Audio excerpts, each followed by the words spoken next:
How to do a voiceover in Capcut PC and Mac. Hi guys, in this video I'm going to show you step by step that how you can make a voiceover in Capcut PC and Mac. So let's dive in. You can follow the same process for both PC and Mac. The process remains same. So first you have to open the project that you want to work on. You have to click import and open a project.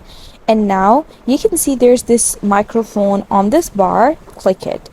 And once you do so, it's going to pop up with this window over here.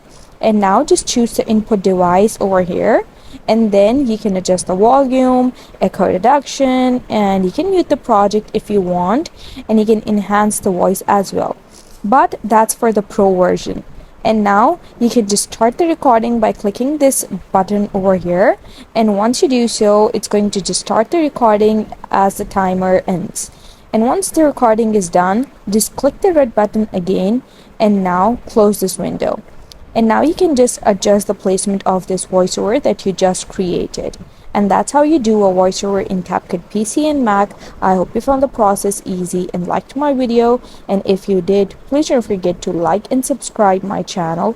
Thank you very much. See you again.